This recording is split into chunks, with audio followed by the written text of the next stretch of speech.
vieron? Continuidad laboral. Continuidad. ¿Y qué vieron de continuidad? ¿Se acuerdan?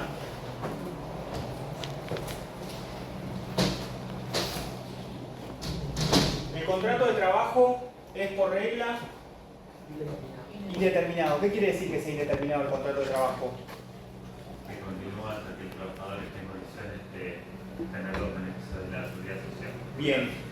¿Y la excepción a la continuidad? Sea contrato a plazo. Bien, contrato a plazo fijo, los eventuales. Bien, y para que esos contratos sean válidos, ¿cuáles son los requisitos que establece la normativa?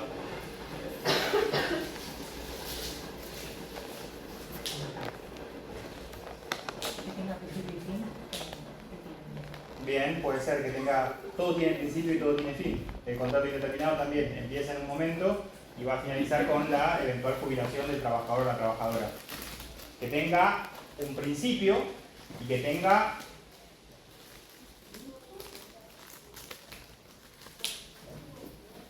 fin. todos van a tener fin.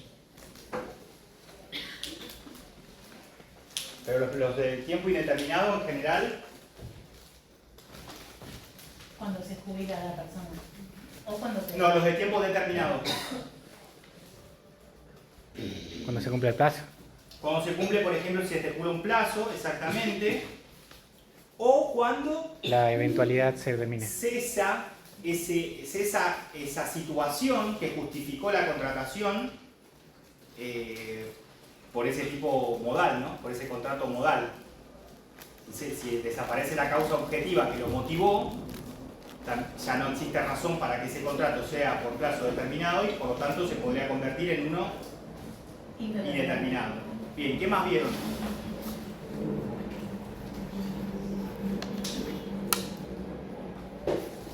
Sí, antigüedad y. Antigüedad. Salario y antigüedad mencionó un poco de eso antes de hablar de la continuidad laboral. ¿Y qué dijo el salario de antigüedad?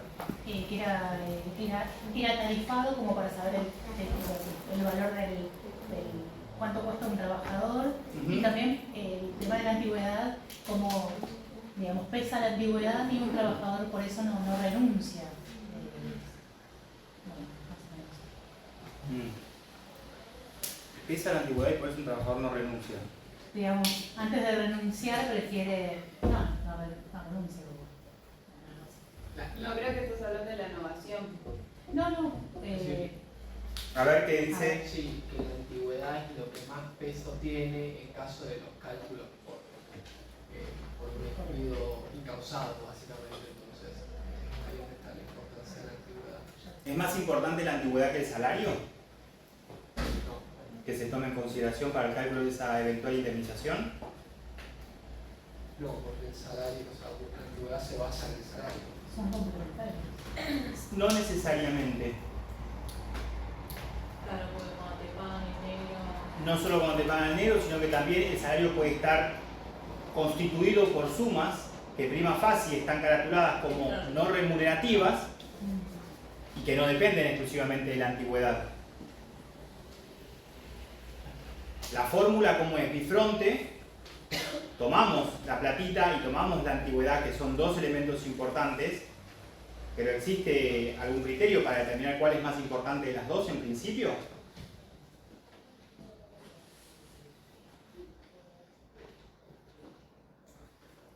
El salario siempre va a ser más importante. El salario es importante. No sé si va a ser el más importante. Y porque es por las características que tiene, es el carácter alimentario. En principio, exactamente, es el que le garantiza llevar una vida digna al trabajador o a la trabajadora junto a su familia, ¿no? Durante la relación de trabajo. Y al momento del cese, bueno, también va a incidir en la indemnización en caso de que justifique o que resulte injustificado el despido decidido por el empleador, la tarifa a la que va a acceder, ¿no? Ahora, en el año 1974, cuando el legislador sancionó la ley de contrato de trabajo y tuvo en cuenta esto, el otro día escuchaba una charla del doctor Massa que se cuestionaba esto y decía, por ejemplo, porque el doctor me interpela que ustedes piensen, Y yo pensé esto, digo, preguntarles a ustedes, ¿sigue siendo razonable en la actualidad esa fórmula de antigüedad por salario? ¿O quedó totalmente desactualizada, vetusta? ¿Qué se les ocurriría a ustedes?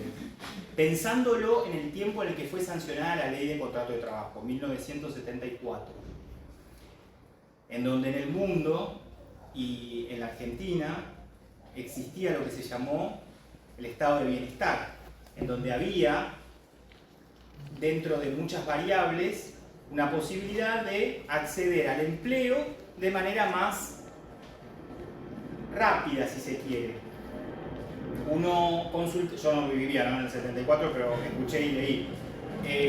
Uno podía acceder rápido al mercado de trabajo porque había trabajo, ¿no? Independientemente después de las condiciones en las que se prestaban, digo, existía una tasa de empleo, si se quiere, accesible, una fuente de trabajo accesible.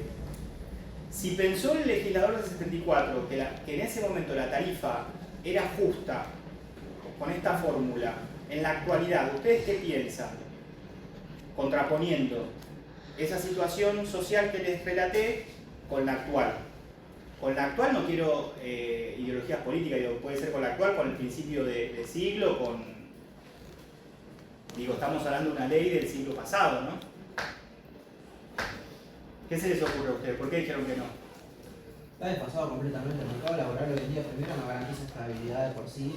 Bien. Si tenés estabilidad es porque sos competente y siempre sos un laburo mejor. Entonces, realmente la antigüedad hoy en día, creo que al promedio de nuestra edad no El mercado laboral no garantiza estabilidad, dice usted. ¿Por qué no garantiza estabilidad el mercado laboral? Porque está muy competente todo, o sea... Muy competitivo. Exacto, la pool de empleados actualmente creo que es demasiado capacitada y hay demasiada cantidad para las tareas que todavía quedan, porque si tenés en cuenta la automatización, la falta de laburo real que hay, técnicamente producción o fabricación de cosas no hay, oficios de por sí también se están como limitando o saturando inclusive algunos.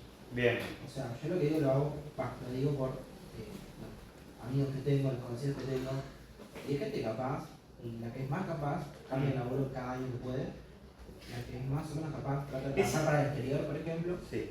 inclusive eso no es laburo registrado. O sea. Es cierto que se ve una situación que antes, por ahí, por lo menos yo recuerdo de mi padre, que antes existían relaciones duraderas, ¿no? Ya no se ven las relaciones de 10, 20, 15 años.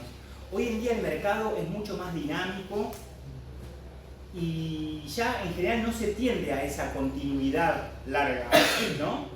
Sino que es un poco como dice, ya sea por las condiciones de trabajo, porque los niveles de vida, de subsistencia son mucho más caros, y también por un proceso de deslaboralización que vive el mundo. Con esto lo que usted dijo, por ejemplo, con el tema de las nuevas tecnologías,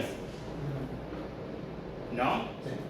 Digo, pensemos en, por ejemplo, toda esa gente, acabo de leer hace pocos días que hace un mes una de las plataformas de transporte de personas tuvo un incremento de 100.000 choferes para poder prestar ese servicio. Es decir, esas personas o tienen otro trabajo y están haciendo un segundo, quiere decir que con uno no les alcanza, o esas personas fueron desafectadas de algún puesto de trabajo y prestan servicio ahora por estos medios, ¿no? Que sabemos que ahora con la nueva redacción, esos trabajadores y esas trabajadoras, porque también hay conductoras, no están en relación de dependencia, ¿verdad? O sea, son autónomos.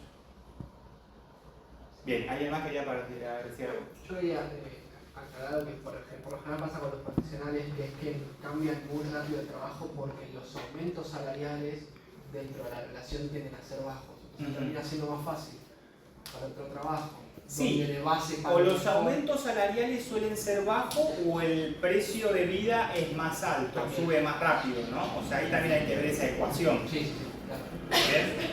Porque yo te vas de un lugar de ganas uno, después ganas 1.200 porque el otro no te aumentó de 1.200. Claro. Bien. ¿Tienen otra cosa que hayan visto la vez pasada?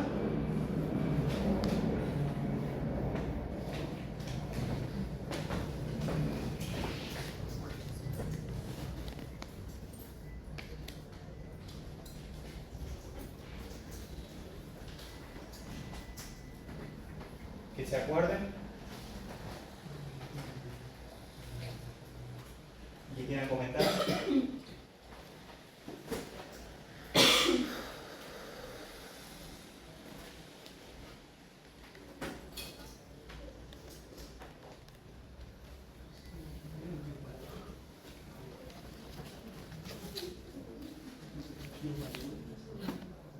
¿Hablaron del Liu Hayandi?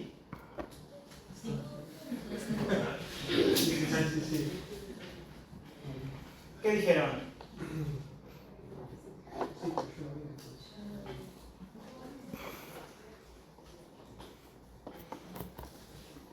Las diferencias entre las condiciones esenciales y las no esenciales.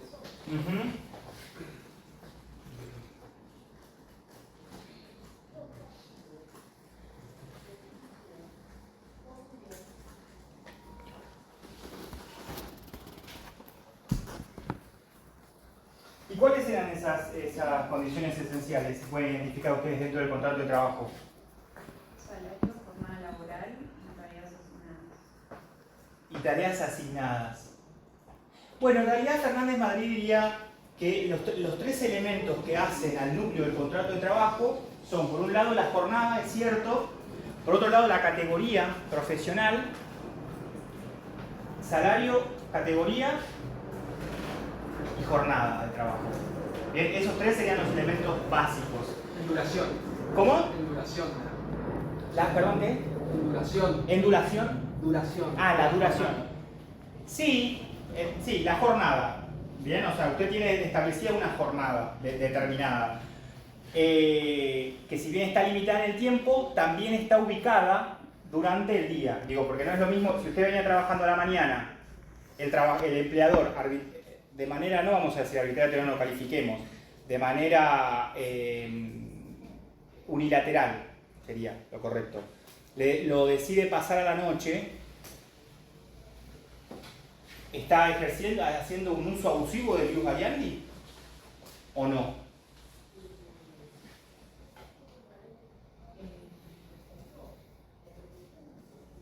¿Qué piensan ustedes? El empleador tiene tres facultades importantísimas. ¿No? Qué fea es mi letra, pero yo diciendo eso la amo más. Empleador. Esto es importante. Empleador, encima soy disléxico, empleador. Dijimos que tiene la dirección, la organización y el poder disciplinario. ¿No?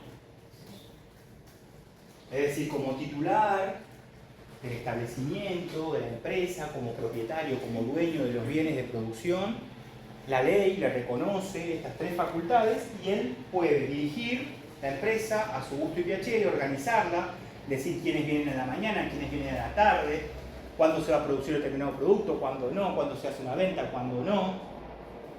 Y disciplinario, ¿no? Porque el trabajador, cuando se incorpora dentro de esta matriz productiva, está sometido, y la palabra no es casual, él se somete, porque a diferencia de lo que sucede, esto lo dice Alan Supiota, a diferencia de lo que sucede en el derecho civil, en donde uno se compromete la voluntad, en el derecho del trabajo uno somete la voluntad. Uno no puede hacer lo que quiere y no es libre de hacer lo que quiere dentro de la estructura empresaria, sino que tiene que sujetarse a esas directivas que le imparta el empresario. Y tiene dos tipos de obligaciones, ¿no? Las obligaciones de cumplimientos básicas, que son el prestar servicio, así como y estar a disposición, por sobre todo porque no necesariamente puede prestar servicio si el empleador no le da la tarea. Y tiene deberes de conducta, él no puede comportarse como quiere. Y dentro de los deberes de conducta tenemos al de lealtad, al de solidaridad, al de colaboración y al de fidelidad. Siempre dentro de un marco de buena fe, que era el tema que yo venía a hablar hoy, porque vine muy preparado con la buena fe y me entero que tengo que hablar de igualdad y no discriminación dentro del marco del contrato de trabajo. Por eso es que estoy haciendo tanta introducción. Porque necesito retomar hilar cosas. Bien, estábamos hablando del ius variante. Entonces la respuesta, ¿puede o no puede? Vamos rápido con esto. Depende de qué, por ejemplo, a ver. Por ejemplo, se me ocurre en los casos de una, no me sale el nombre del lugar, la Peugeot donde hacen los... Caseros, en donde hacen el 208. Claro, las industrias de automóviles. Sí, metalmecánica, sí. Donde hay épocas que tienen un alto nivel de producción sí. Y necesitan que los trabajadores se queden o... Ahora, si yo tengo un alto nivel de producción, ¿voy a tomar nuevos trabajadores? ¿Voy a usar los mismos? Porque hay un límite en la jornada, ¿no? Sí, 8 horas diarias hasta 9, 48 semanales. Sí, pero estamos hablando quizás del cambio de horario, no de la amplitud de la jornada laboral. ¿Y cambiarlo de horario lo va a hacer más productivo al trabajador ese? No sé si lo va a hacer más productivo. Todo va a depender del objeto del contrato de trabajo. Si usted, cuando usted le hicieron la entrevista, le prometieron o le ofrecieron, mejor dicho, usted aceptó la jornada de la mañana, el trabajador, como todo ser humano, como todos nosotros, ¿qué hicimos cuando nos dieron la jornada de trabajo? Organizamos nuestra vida en base a eso. O sea, está el límite ese, ¿no? Está el límite ese, ¿no?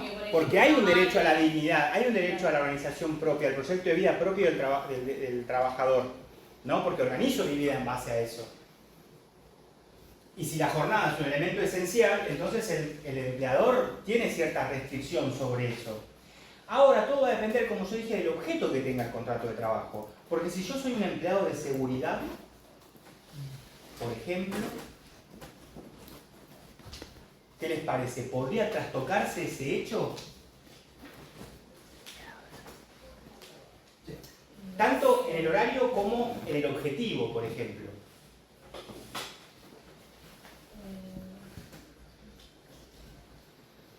Los empleados de seguridad no cumplen siempre las mismas tareas en los mismos lugares, salvo excepciones que siempre le toque, pero en general van mutando y van rotando. Es una actividad que tiene como característica ese cambio continuo en la prestación. Un sereno, ¿no? Bien, esas modificaciones que puede realizar el empleador siempre tienen que estar sustentadas en hechos objetivos, no lo puede hacer porque le parece. Bien, tiene que haber una razón objetiva que justifique ese cambio en ese elemento esencial del contrato de trabajo, en esos tres que tiene el trabajador. El artículo 66 de la Ley de Contrato de Trabajo establecía que antes, ahora ya no, que ante el cambio de ese elemento esencial, el contrato de trabajo, ¿qué podía hacer el trabajador? Como una acción autónoma. ¿Considerarse despedido? Bueno, sí, pero si no me quiero considerar despedido, tenía otra posibilidad el trabajador. Pedir que se restituyan las condiciones previas que tenía. ¿Bien? Y en general esas acciones progresaban.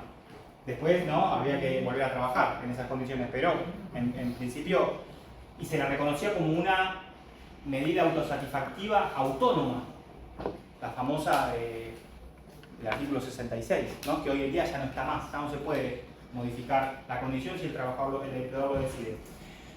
Bueno, hoy vamos a hablar de principio de igualdad y no discriminación dentro del marco del contrato de trabajo. Yo me hice un esquema de trabajo para no marearlo, porque este tema a mí me gusta abordarlo desde los fallos de la Corte Suprema de Justicia de la Nación.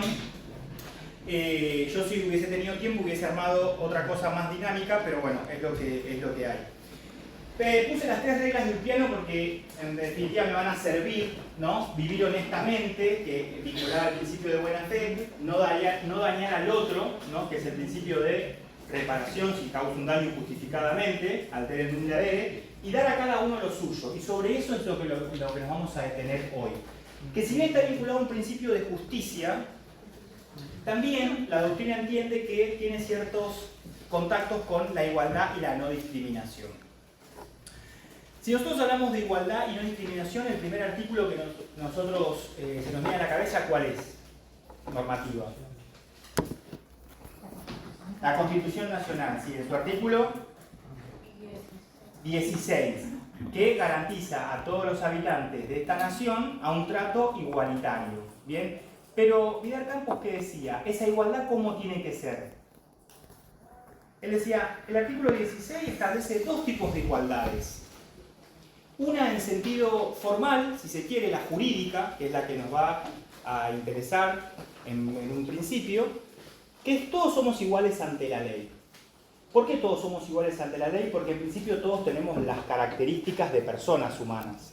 Y como el sistema jurídico gira en torno a la protección de la persona humana, por las características propias que tenemos y porque tenemos dignidad por sobre todo, esa es una identificación de la igualdad. Todos somos iguales ante la ley, por nuestras condiciones humanas. Pero existe otra igualdad, que es la real o la fáctica, si se quiere. Todos nosotros tenemos condiciones distintas. El señor seguramente habla 5 idiomas, la señora seguramente es millonaria porque heredó una gran fortuna, yo soy un abogado que hizo un posgrado, que trabaja la justicia, el señor por ahí sabe ejecutar la guitarra, ¿no? Es decir, esa igualdad real u objetiva está vinculada a las capacidades o a las aptitudes que tenemos como personas, en base a nuestra formación, en base a nuestra historia, en base a nuestro pasado, ¿no? Lo que recibimos. Ahora bien, cuando hablamos de discriminación tenemos que discriminar porque tiene dos acepciones la palabra discriminación. Por un lado, discriminamos cuando separamos algo, cuando elegimos una cosa por sobre la otra. Hoy a la mañana cuando se levantaron, discriminaron al mate por el café, discriminaron la blusa por la camisa, discriminaron el anteojo marrón por el negro, empezaron a seleccionar cosas. Ese es un tipo de discriminación que se hace, es decir, separar las cosas, distinguirlas. Ese tipo de discriminación está orientado a las cosas. Uno puede hacer una discriminación en base a las cosas. Y después está el otro concepto, o la otra acepción de discriminación, que es la que nos va a interesar a nosotros, que es aquella que está amparada por sobre un trato peyorativo o de inferioridad que yo le doy a una persona, a otra persona, basada en condiciones, ¿no? Raza, religión, sexo, orientación política, ideológica,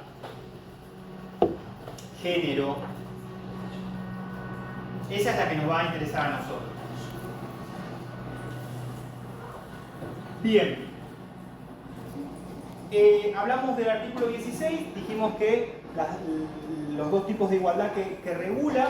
También podríamos hablar del artículo 14 bis, que asegura condiciones dignas de trabajo, que también está vinculada a la igualdad.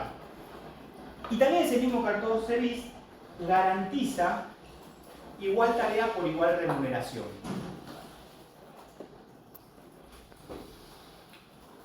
En el año 1966, la Corte Suprema de Justicia, hoy va a ser una clase de muchos fallos, y yo les puedo garantizar que si ustedes saben estos fallos, van a estar muy bien en el parcial.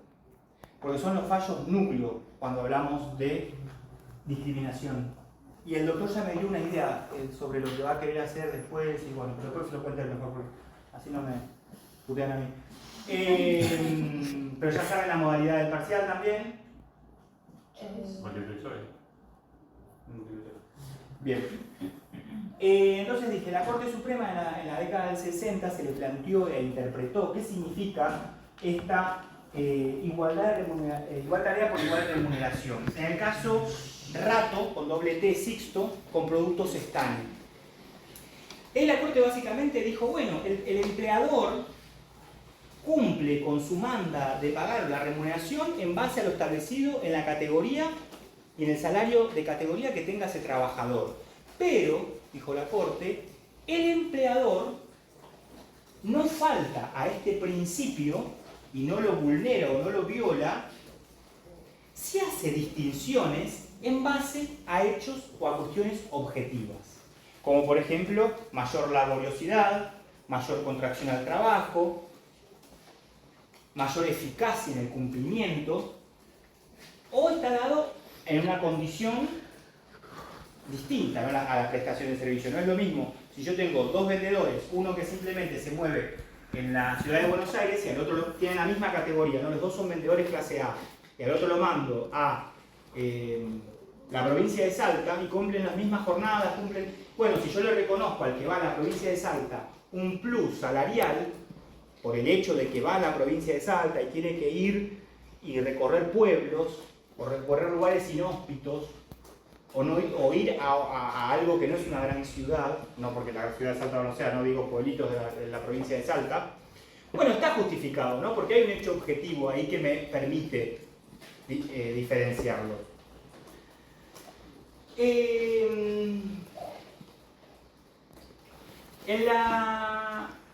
Después hay otro fallo muy importante que tenemos que comentar, que es el fallo Fernández Estrella con Sanatorio Güemes, que es del año 1988. Su caso laboral. Fernández Estrella, dijo. Fernández Estrella. Sí, no sé cómo se llamaba. Esta no era Mirta, creo. Mirta era Cisnero. Pero es un caso muy conocido que lo van a encontrar enseguida. ¿Qué pasaba con la señora Fernández Estrella? Era una empleada del sanatorio, pero era la jefa de terapia intensiva. Y cuidados intensivos se llamaba unidad coronaria. Y como jefa y encargada de esa unidad, ella estaba como fuera de convenio, no estaba convencionada. ¿Por qué? Porque era una empleada jerárquica, la habían sacado de convenio. Ahora, ¿qué pasaba con Fernández Estrella? A Fernández Estrella le pagaban un salario inferior al personal que ella tenía a cargo. ¿Y eso a qué se debía? A que colectivamente se negociaban salarios, quizás, no sé, bimestralmente, trimestralmente, o cuando las partes colectivas así lo dispongan, y a ella no, porque ella ¿qué tenía que negociar? Directamente con el empleador, con el sanatorio en este caso. Entonces ella plantea justamente que hay un trato desigual y un trato peyorativo en su remuneración que no se lo reconocían. Bueno, la Corte allí estableció justamente, en base a la disposición de la Ley de Control del Trabajo en sus artículos 17, que habla de la prohibición de la discriminación, y en base a su artículo 81, que efectivamente en ese caso había existido un trato desigual, un trato peyorativo hacia esta persona, y se ordenó que se le pagaran las diferencias indemnizatorias correspondientes. Porque en el caso, la Corte insistió, no se había dado el elemento objetivo que justificara la diferenciación en el pago del salario. Generalmente, si ustedes ven, en la década entre el 73 y el 75 fue el mayor auge en el que se firmaron convenios colectivos de trabajo. Si ustedes ven un convenio colectivo de trabajo hoy, van a ver que la estructura y las condiciones van a ser casi similares, no se modificó mucho. De hecho, todavía siguen 2/75 muchos. ¿Qué es lo que más dinamismo tiene en el contrato de trabajo? La escala salarial, la plata. En general lo que se negocia cuando se genera un conflicto colectivo es el salario. ¿Bien? El problema está en cómo medimos el salario de este personal que tenemos fuera del convenio colectivo. ¿Qué pauta tomamos? Porque por naturaleza el salario tiene que ser dinámico. Por eso es que existe un mínimo vital y móvil, ¿no? O sea, ya en la esencia del salario está la movilidad. ¿A ustedes qué se les ocurre? ¿Qué se les ocurre para este caso? En el que existe esta inamovilidad o quietud en el salario. ¿Qué solución darían? Aumentar el salario que está por fuera de convenio según los porcentajes que el convenio establece. O sea, así como se les aumenta a los que están dentro del convenio, ese mismo porcentaje aumentarle a los que están por fuera del convenio.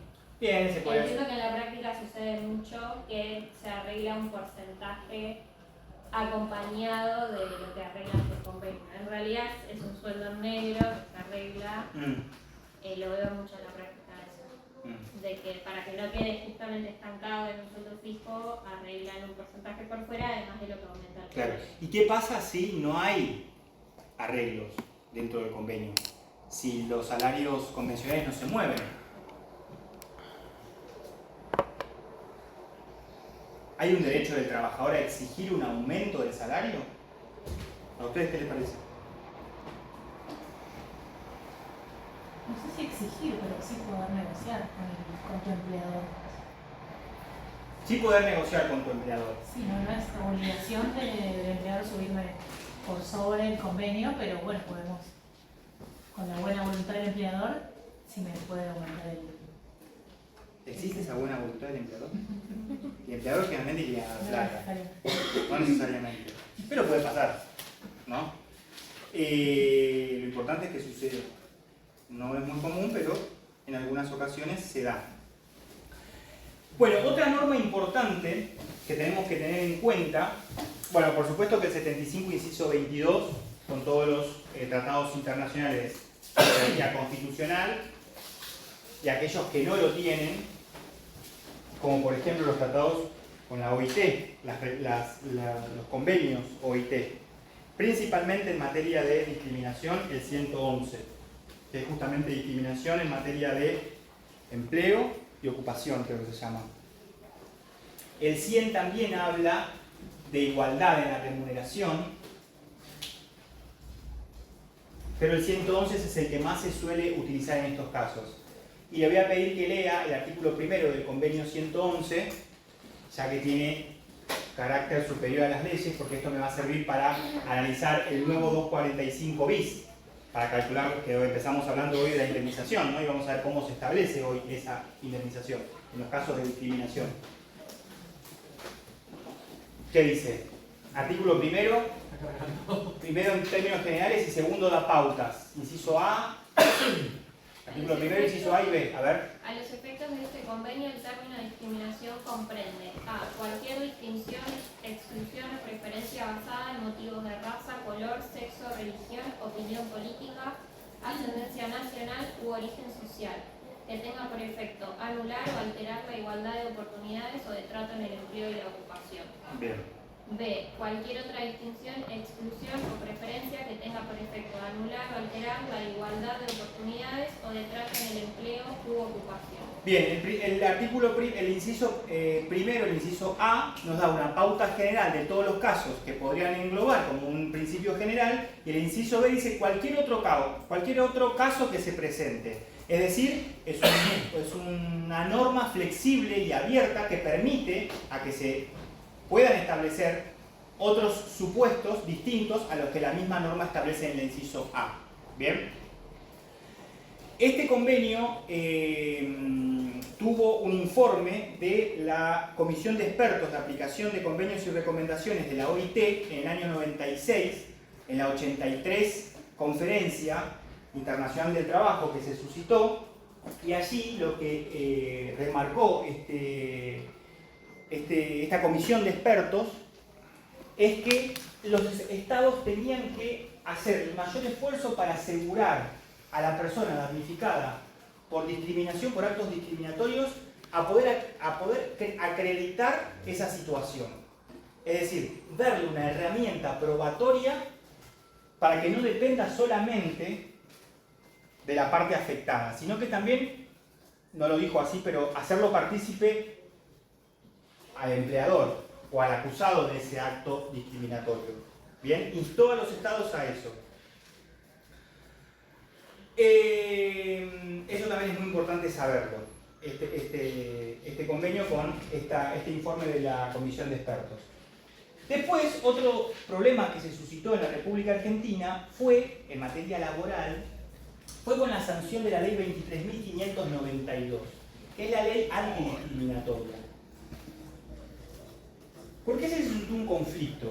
Porque esta es una ley general que atraviesa a todas las ramas del derecho y se dudaba, en principio, si se podía aplicar a las relaciones de trabajo.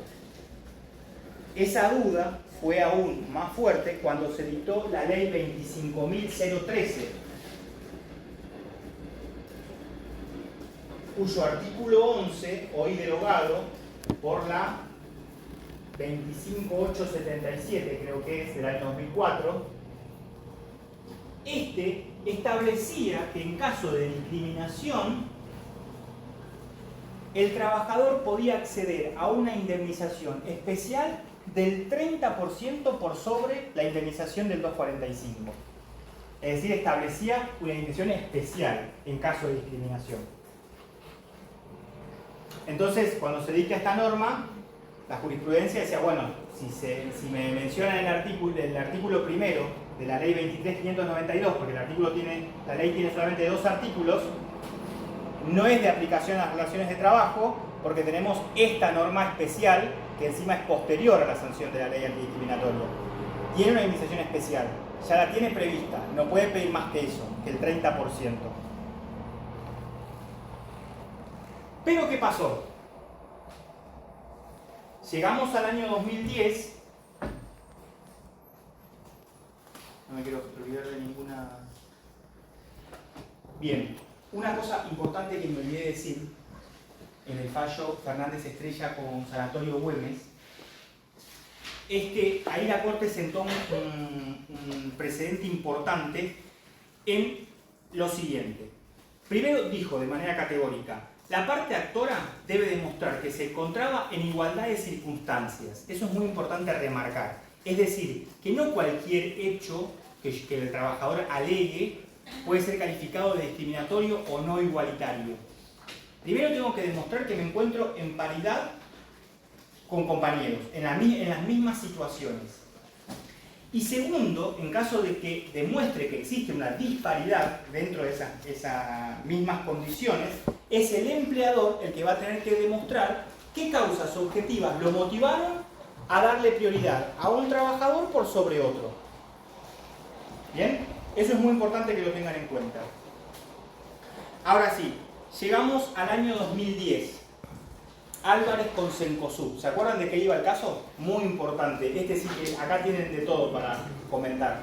Sí, son 6 trabajadores que no se encontraban, al tener la subcategoría de asesores, no se encontraban no reconocidos, pero no formaban parte del convenio colectivo de empleados de comercio y formaron un sindicato donde, bueno, se presentaron y a los días fueron despedidos por el empleador y alegaron que fue por discriminación por actividad sindical.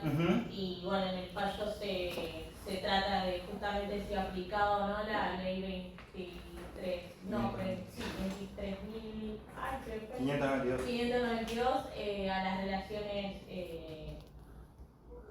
individuales de trabajo, y la Corte determina que sí se aplica. Está muy bien lo que dice. Sí, determina que sí se aplica, pero se me fue el porqué. Bien. Ahí la Corte dijo varias cosas. Primero, que la ley 23.592 es una pseudo reglamentación del artículo 19 de la Constitución Nacional.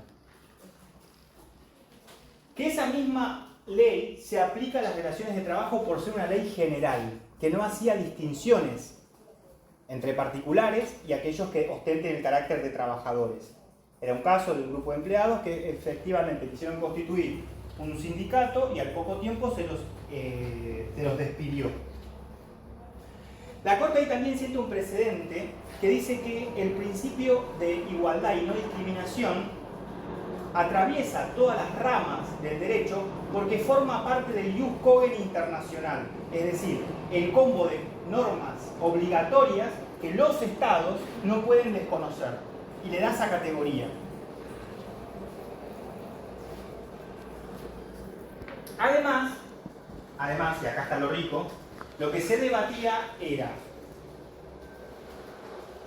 porque ellos lo que querían era la reinstalación a sus fuentes de trabajo, no querían una indemnización. ¿Y la Corte qué resolvió en el caso? Porque el caso es novedoso y es muy interesante, porque ahí hubo una mayoría ajustada y una minoría, creo que fue 4-3, y una minoría que dio otros fundamentos.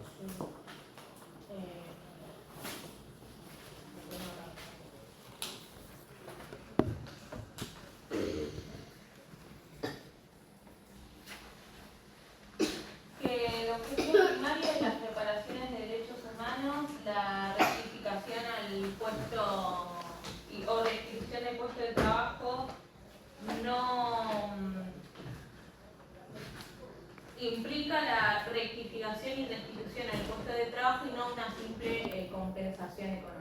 Bien, ¿y qué quisieron decir con eso? Porque ahí está en juego una cosa muy importante que yo quiero que en realidad que ustedes noten. O sea, la solución es importante. La Corte por mayoría lo que dijo fue, aquí procede la reinstalación. ¿Bien? Porque lo que se persigue no solamente es una compensación, una equiparación al daño, sino que se tiene que restituir a las condiciones en las que estaban. Porque además estos, al constituir un sindicato, pasaron a tener cierta protección por la ley de asociaciones sindicales, ¿no? Cuyo artículo 47 establece una acción específica para el caso de los delegados o aquellos que aspiren a cargos selectivos dentro de un sindicato, ¿no? Entonces la Corte dijo, en este caso progresa la reinstalación. ¿Y la minoría qué dijo? Que no. Que no progresaba la reinstalación y que era suficiente con una reparación económica. Pero ahí como que no estás permitiendo la discriminación acá por un precio, digamos. Bueno, eso sabe que justamente sobre eso quería debatir. Yo les quería preguntar a ustedes qué les parecía. Porque esa mayoría ya no existe más en la Corte. Esa minoría, existe uno hoy en la Corte. Y los otros dos que están no son muy propensos o muy abiertos a la aplicación de las normas del derecho de trabajo. De hecho, desde el año 2010, si ustedes ven los fallos laborales de la Corte, que reciben muchos, todos fueron con criterios muy restrictivos. De aplicación muy restrictiva en cuanto a la interpretación de normas laborales, en contra del trabajador. En contra, no entre comillas es en contra, nunca es en contra, sino en cuanto a su criterio de interpretación. Entonces, a ver, ¿qué es lo que planteaba usted? Digo, ¿es justo que una empresa tenga que, si despidió? Y la ley a mí me obliga a pagar una indemnización. ¿Por qué yo tengo que volver a recibir a esos trabajadores que yo ya no quiero más? Porque evidentemente... Lo que pasa es que si lo discriminamos, fractura de dignidad humana. Bien, ese podría ser un fundamento. Ese podría ser un fundamento. Claro, vamos allá de un despido sin causa. Ujú. Un despido sin causa y encima estás violando otro de los... Pero yo como empleador les digo, pero yo les pago, chicos, ¿qué quieren? ¿Una indemnización especial? Yo se las pago, no hay problema. ¿Cuánto es? Ahí la minoría dijo, de hecho la que quedó en minoría dijo, no corresponde la reinstalación, páguenle una compensación y fijó un criterio, que es el que hoy toda la Cámara utiliza, que es de creación pretoriana de la Corte, no establece en ningún lado está esto. Que un poco es ponerle un precio a la dignidad humana. Yo estoy de acuerdo con eso. Y un poco también es hacer la diferenciación entre quien cobra más y cobra menos. Porque ¿cuál es ese criterio? Son 13 salarios. Que se hace una analogía al artículo 178 y 182 de la Ley de Contrato de Trabajo. En el caso del despido por causas de matrimonio o embarazo. Bien, que establece esa tarifa de 13 salarios.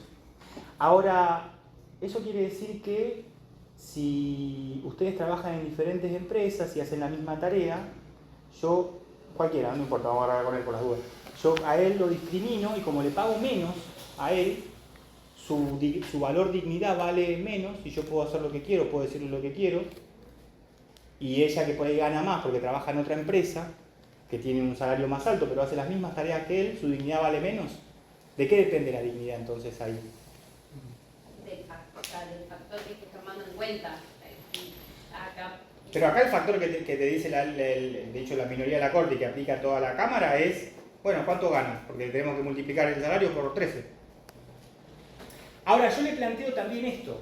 Digo, está bien, yo acepto el criterio que ustedes dicen, pero pensémoslo también desde el lado empresario. Y la libre contratación. La libre, ¿cómo juega eso? Yo me pongo en el rol de empresario. Yo no soy pro empresa, pero no importa. Me gusta porque es la forma de interpelarlos. Yo no lo quiero.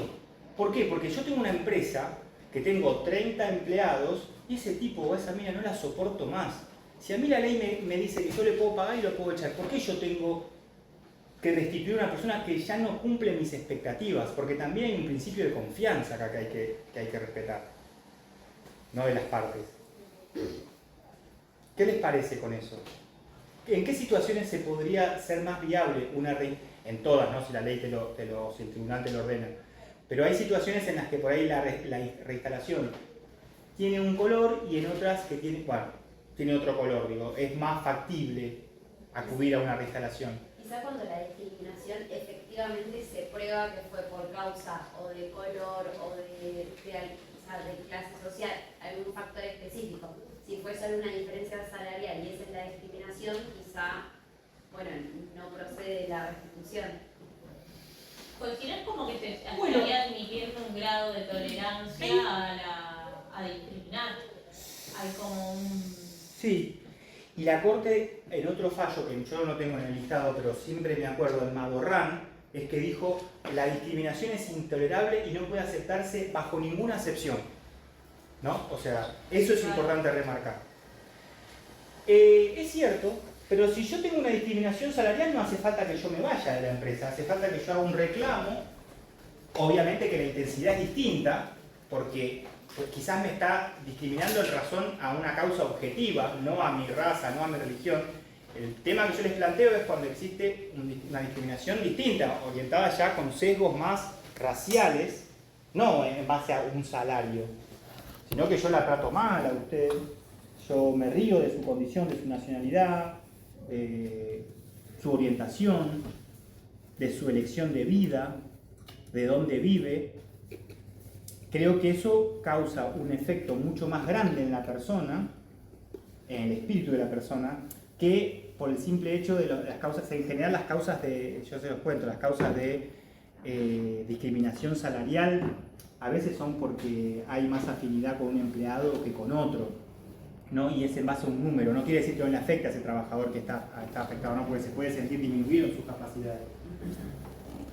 Pero yo lo que les planteo es por qué yo tengo que volver a permitir el ingreso de una persona que yo, o piensen en el lado del trabajador, volver a un ambiente en donde me fueron hostil, a mí no me va a hacer ninguna gracia, me parece. Y a veces ahí ustedes, como abogados y abogadas que van a hacer próximamente, esto el doctor cada 2 por 3 me remarca eso, que en 7 meses van a estar, él ya cree que en 7 meses va a estar bien escrito, espero que sí, en todos, no sé quién se recibe con esta materia, pero no sé por qué él tiene calcado eso. ¿Qué aconsejan? Porque a veces uno se encuentra con las causas realmente en los expedientes, que los abogados insisten con la reinstalación, y no digo que esté mal. Yo a veces me pregunto si lo consultan a esto con sus representados, ¿no? Porque como les digo, volver a un ambiente en donde fueron hostil conmigo no debe ser para nada gracioso. Ahora, existe una excepción, pienso yo, y esto va por mi cuenta. Esto es mi vale, como dice la escribana Dormi, esto vale por mí. Cuando la empresa es grande y lo permite, porque no es lo mismo, chicos, que yo tenga una empresa con 30 empleados que fabricamos zapatillas o cosemos camperas, en donde es todo pequeño, en donde la dirección está mucho más, hay una inmediatez más fluida con el personal, y yo todos los días le voy a tener que ver a ese flaco que vos me costaste, porque encima le voy a tener que pagar los salarios caídos desde que él pidió la reinstalación. No se le paga una indemnización, se lo reinstala, pero sí él tiene derecho a cobrar todos los salarios que yo le pagué por ese tiempo, porque quiere decir que él tenía derecho a volver a prestar servicio, ¿no? No pierde esos salarios. Ahora, es distinto por ahí el caso, como se da acá en Álvarez con Cencosud, en donde Cencosud cuántas sucursales tiene. No quiere decir que no pase, yo no estoy diciendo eso, pero cuando hay una capacidad del otro lado, lo pasa lo mismo en el Estado, o pasa lo mismo en una empresa como, no sé, por ejemplo, yo me acuerdo un caso de Pharmacity, en donde era viable la reinstalación, porque Pharmacity, ¿cuántos hay? Un montón. No necesariamente ese trabajador va a tener que volver a esa sucursal o a ese establecimiento. Y también porque la ley de contrato de trabajo no estipula que, no es la palabra, pero que la relación de trabajo se perdure, en el tiempo no protege eso también, ¿no? Sí, también, pero yo como empresa le vuelvo a decir, así como la ley también establece el contrato por tiempo indeterminado, también establece una tarifa, que yo la quiero pagar, le digo como empresa. ¿Cuál pesa más ahí? ¿Entiende lo que le digo? Y para mí derecho constitucional. Bueno, eso tendríamos que hacer un análisis todos juntos, y los invito a ver en el contexto en el que estamos hoy en día. Porque bajo un contexto en donde, por eso yo le preguntaba si la tarifa sigue siendo suficiente. ¿Es lo mismo que yo la despida a ella que tiene 30 años que a él que tiene 50? No, ¿por qué? Porque él cuando salga de acá, esto es una realidad, digo, no, cualquiera, que tiene, digo, hoy en día vayan a buscar trabajo una persona de 50 años, ¿la va a conseguir igual que una persona de 30? También tenemos que estar a la realidad, ¿no? Nosotros vimos principio de primacía de la realidad, digo, y el derecho del trabajo es muy social. Tenemos que ver el contexto en el que nos manejamos.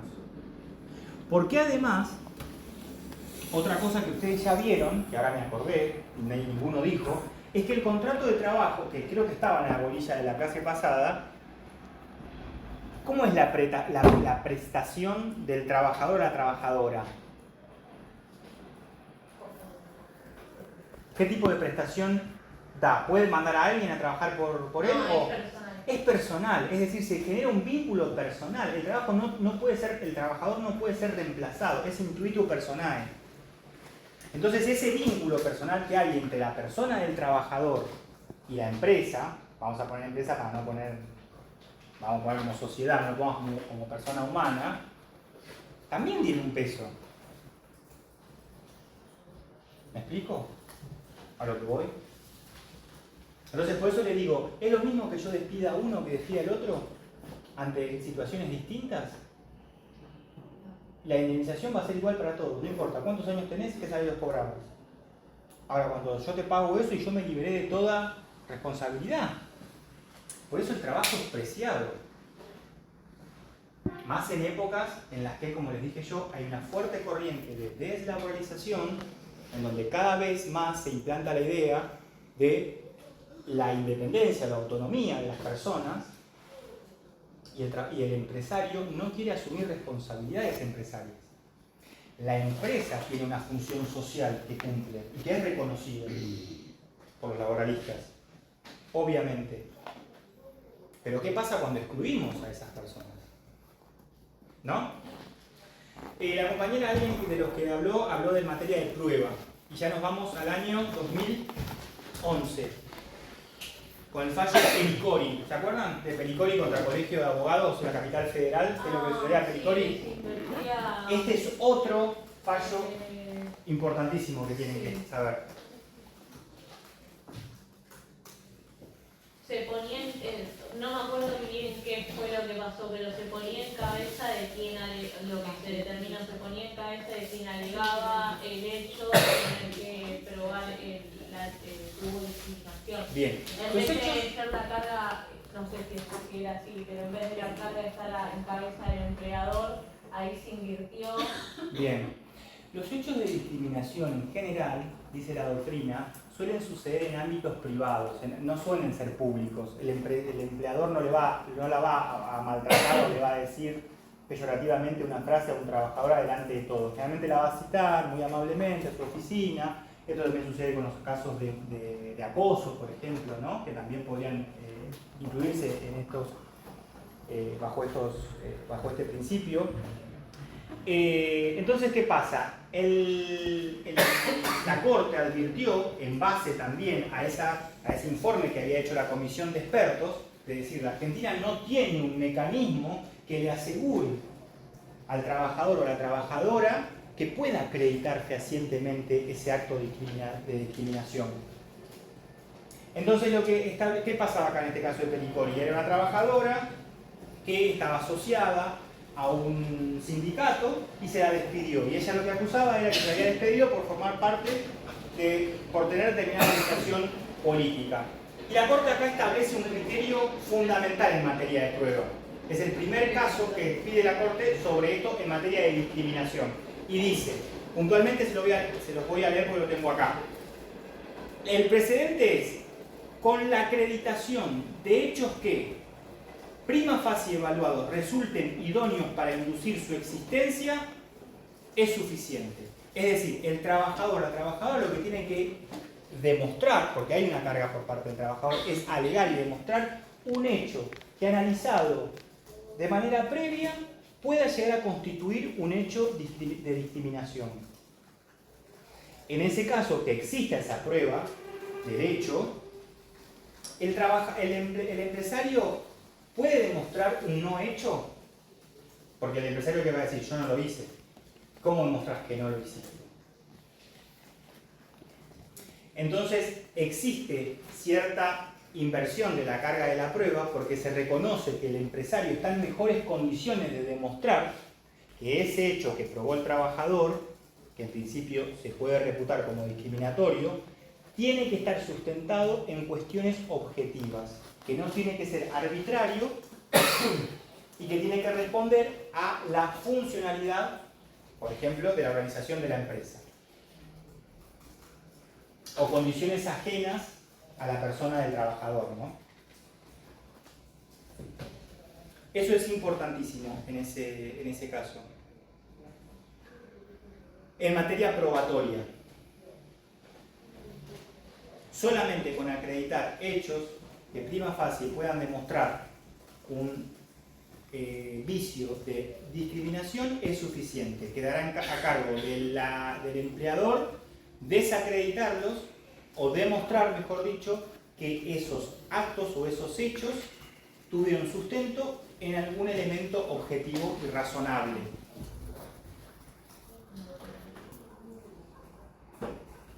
Después tenemos el caso del año 2014 de Cisneros. ¿Se acuerdan el caso de las trabajadoras de colectivos en Salta?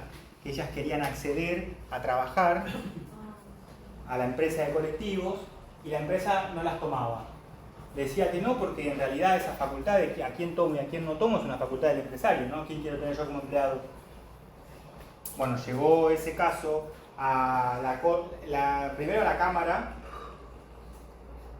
la Cámara de Apelaciones Civil y Comercial de la ciudad de Salta, que hizo lugar al reclamo y obligó a la empresa a contratar a un determinado cupo, de tener un cupo femenino dentro de sus listas. Lo estableció en un 30%. Ese fallo fue apelado, no me río por lo que se resolvió, ¿no? Pero es muy anecdótico ese fallo. ¿Por qué? Porque cuando se apela a la Suprema Corte de la provincia de Salta, la defensa que había postulado la empresa era que a la gente le daba inseguridad que una mujer conduzca un colectivo y que las manos de las trabajadoras, de las mujeres en Salta, estaban hechas para cerrar empanadas y no para pasar cambios o manejar un bus. ¿Bien? La Corte de Salta mucho no se aleja de estos criterios y dice, pues reconoce que existen ciertos patrones socioculturales que podrían ser calificados como discriminatorios, pero que en principio no podría requerírsele al empleador que contrate a esas personas, sin antes tener un filtro de idoneidad, que esa facultad era reconocida al empleador. Y además dice, solo basta con apelar a la realidad e ir a una parada de colectivo y ver que no existen mujeres conductoras. Claro, ahí está el tema. Pero la Corte de Salta dice, pero eso es un hecho de la realidad. Ahí estaba justamente confirmando ese patrón sociocultural que acababa de reconocer en ese hecho. Si no está la posibilidad, si no hay igualdad en el trato desde el momento de la selección del personal, ¿cómo va después a cambiar una realidad? ¿No? Bueno, en ese caso llegó a la Corte Suprema. La Corte Suprema revocó esa sentencia y ordenó una serie de... Bueno, la Corte de Salta había dicho que, si bien no se los podía obligar a contratar, sí se exhortó a la provincia a dictar normativa que establezca un cupo y que realice acciones positivas para poder combatir estos estereotipos. Y llegó a la Corte, y la Corte revocó esa sentencia y ordenó justamente que se le garantizara, en este caso sí, a la señora Mirta Cisnero, el acceso a la empresa siempre y cuando demuestre las condiciones o por lo menos los requisitos previos a los que estaba supeditado la tarea, ¿no?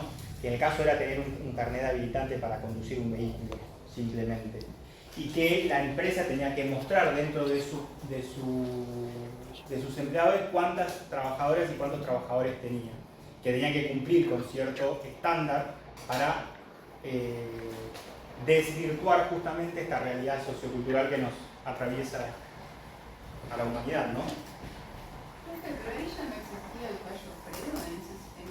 En ese año, yo no sé cuándo es el fallo Fredo, puede ser que haya existido el fallo Fredo, que también habla de la misma temática. Claro, pero es bastante antes también. Sí, el fallo Fredo lo que tiene es que es un fallo de la Cámara Comercial Civil, no fue un fallo laboral, el fallo Fredo, y ahí sí, pero ahí ¿sabes qué tiene? Yo les voy a contar una cosa en realidad, que esto lo sé porque no se dice generalmente, pero el fallo Fredo, porque lo conocen al autor del fallo Fredo, quien lo cuenta esto, es el doctor Kipper, que es una persona que es un civilista muy importante, que integra la Cámara Nacional de Apelaciones en lo civil, es civil, y él ya de hace muchos años que venía trabajando en el tema de igualdad y no discriminación. Por eso cuando le tocó el caso dijo, papita para el loro, venga para acá, y él se quiso expedir en ese caso justamente, porque además es un tipo súper deconstruido y tiene mucha formación en la materia y escribió mucho sobre el tema. Y terminó ordenando la reparación, porque fíjate, de hecho, que ese juicio, la demanda esa fue interpuesta en el fuero civil, porque en doctrina y en jurisprudencia se establecía que la aplicación de la ley 23.592 en laboral no iba a progresar, ¿se entiende? No se iba a reinstalar a alguien en base a esa normativa. ¿Recuerdan el fallo, no? Grande, una trabajadora que le habían dicho que no podía levantar un balde de helado, que por lo tanto no estaba en igualdad de condiciones que un varón que sí podía ejercer la fuerza necesaria para poder cambiar los baldes de helado, ¿no? Otro fallo importante que quiero mencionarles antes de que se vayan corriendo, me va a faltar lo de la modificación de las 4 modificaciones que hace el artículo 245 bis, se lo voy a decir al doctor igual por las dudas. Yo tenía un artículo muy interesante para comentarles que aborda los 3 cambios significativos del 245. Pero bueno, el otro fallo es el fallo Puig del año 2020, que lo que trata, de la Corte Suprema también, el caso de discriminación por matrimonio. Era un trabajador hombre que alegaba que había sido discriminado, que no se le había reconocido la licencia por matrimonio y por lo tanto se considera despedido. El juez de primera instancia rechaza la demanda porque dice que ese artículo, que primero que él tenía que demostrar el perjuicio y segundo que ese artículo estaba destinado exclusivamente para las mujeres. Cámara Nacional de Apelaciones a la 6ª, si mal no recuerdo, confirma esa sentencia y dice, no, en realidad esa normativa, si ustedes ven el título de la Ley de Contrato de Trabajo, está garantizando una protección hacia las mujeres, por lo tanto no es aplicable a los hombres. Bueno, llega el caso a la Corte Suprema y la Corte aplica el estándar probatorio de Pericori, aplica el estándar probatorio de Cisnero, que es el mismo de Pericori, Álvarez con Cencosud también, y dice, en realidad acá lo que tiene que primar es un criterio de unidad familiar y romper justamente con este criterio de estandarización de las tareas domésticas. Por lo tanto, ese artículo, el 181, que es el que establece esa licencia por matrimonio, es aplicable indistintamente a mujeres como a varones. Este fallo sí es bueno de la Corte. Después hay otro, el último, y ya con esto terminamos, que es un caso muy gracioso también, que es el caso Castillo, no, ¿cómo se llama? Perdón, yo lo leía hoy.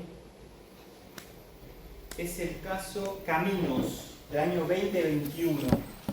Era el caso, seguramente salió en las noticias, porque era el caso de una trabajadora que ejercía funciones en un colegio como preceptora. Y al parecer, a la preceptora le gustaba un alumno. Pero le gustaba el alumno después de que el alumno se egresó del colegio. Había una diferencia de edad de 25 años. Esta preceptora no tiene mejor idea que participar de Operación Triunfo. No me acuerdo qué era, cantar era Operación Triunfo, no recuerdo qué hacía. Y cuenta ella, cuando le toca participar, cuenta que tenía un novio, esto sucedió en la provincia de Córdoba, y que era un ex alumno del colegio en donde ella prestaba servicios como preceptora. La empresa, cuando se entera de esto, se siente ofendida porque dice esto generó una incomodidad en la comunidad, en un colegio religioso, y por lo tanto se le da la posibilidad a la trabajadora no de echarla, esto está reconocido en el expediente, sino de que preste otros servicios y se le dice, y que no sea con menores de edad o con alumnos, que realice otras funciones. ¿Bien? Caminos rechaza esto porque dice, en realidad yo tengo el derecho a volver a mi trabajo como si nada, porque yo constituí un vínculo afectivo y amoroso con alguien que ya es mayor de edad y a mí nadie me lo impide, nada me lo impide.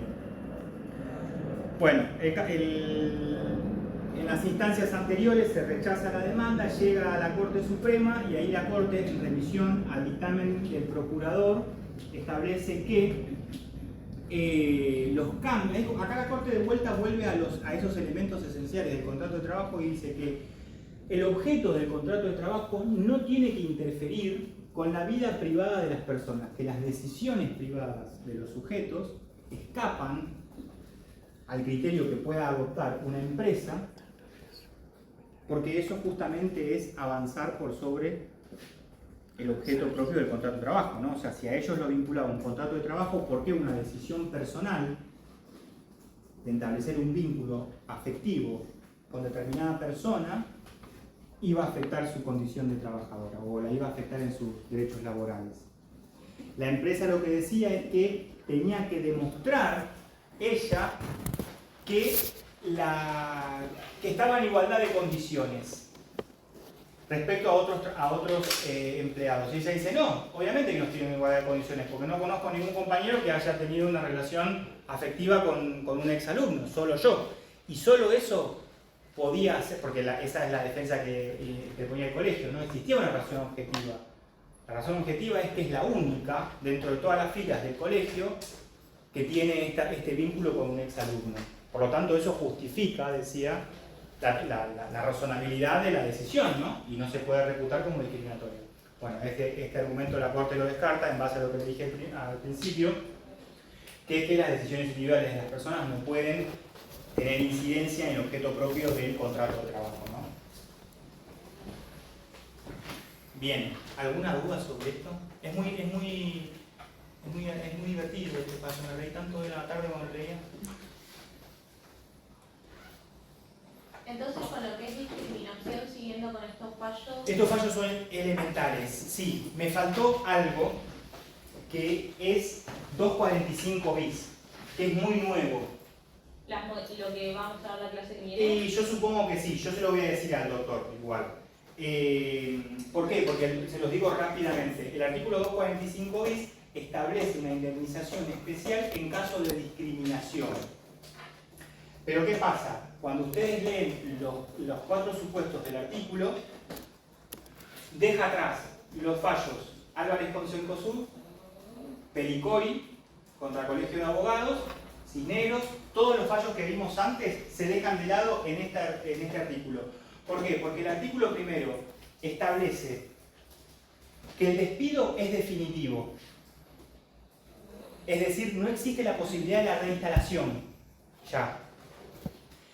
Expresa de manera taxativa, ya no abierta como yo les había mencionado del convenio del 111, ni tampoco abierta como lo establece el 17, el 81 o el artículo primero de la ley antidiscriminatoria, sino que es taxativa de los casos en los cuales se puede reclamar una indemnización agravada por discriminación.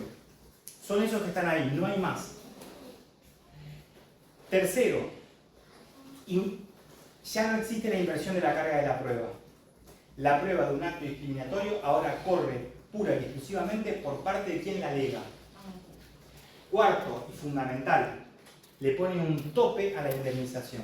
Es decir, le dice que no puede superar, que puede ser primero, dice, un 50%, solo el 50% del 245, y en caso de que el juez lo considere, puede ser del 100% solo del 245.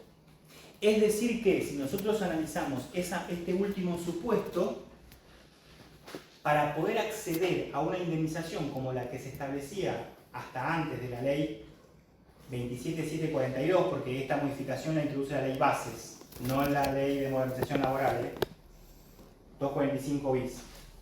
un trabajador o una trabajadora ahora necesita por lo menos 26 años de antigüedad para acceder a lo que antes accedía sin necesidad de tener tantos años de antigüedad.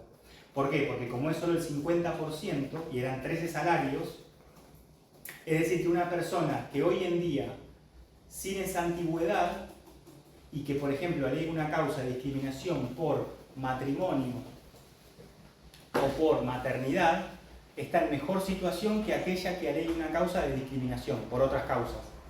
Ahí la ley efectúa evidentemente una discriminación, ¿entienden? ¿Quién está en mejor posición? Digo que una trabajadora por el hecho de la maternidad o un trabajador o una trabajadora por matrimonio están en mejores situaciones porque las indemnizaciones agravadas son de 13 salarios, sin importar la antigüedad que tenga.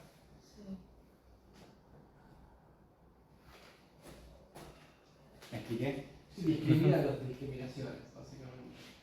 Discrimina a los discriminados. Es un artículo que en principio, otra nota de color que les doy, en principio se podría reputar como inconstitucional porque, bueno, constitucional todavía no sabemos, pero digo, acá hay una disputa porque hay un choque normativo, hay dos normas que regulan una misma situación. ¿Cuál prevalece? Es decir, tenemos la ley 23.592 que manda a cesar todo acto de discriminación y tenemos ahora el 245 bis por la 27.742 que establece los supuestos de indemnización por discriminación. Hay un choque normativo porque hay dos normas que regulan una misma situación. ¿Cuál prevalece? Es la pregunta. La posterior. Es la posterior, pero no solo porque es la posterior, sino porque es una ley especial que modifica a una norma general. Porque la norma, ¿se acuerdan que le dije la 23.592 es una norma general, atraviesa todo el derecho? Esta modificación es una norma especial que modifica ese artículo, por más que modifica una norma general que es la ley de contrato de trabajo, va a quedar desplazada la norma general por la norma especial. En principio, por aplicación o por conflicto normativo de normas. Después, si resulta discriminatorio o no, es otra cosa. Tengan en cuenta una cosa chistosa y paradigmática. En la ley de modernización se les impone a los jueces laborales de manera obligatoria, bajo pena de ser denunciados por causal de mal desempeño, seguir los fallos de la Corte Suprema de Justicia de la Nación. Si un juez laboral sigue los fallos que vimos de la Corte Suprema de Justicia de la Nación, este artículo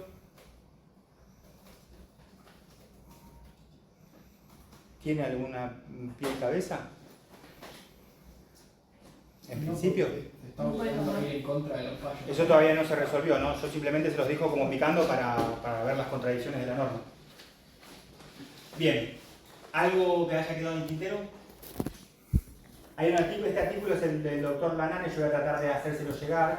Julio Lanane es un gran profesor que le analiza justamente estos 4 supuestos que yo le dije y los pone en consideración con los fallos que les di. Y tengo acá una colección de fallos también de la Cámara para que ustedes vean, tanto por la discriminación salarial como para la discriminación en general por razones de salud.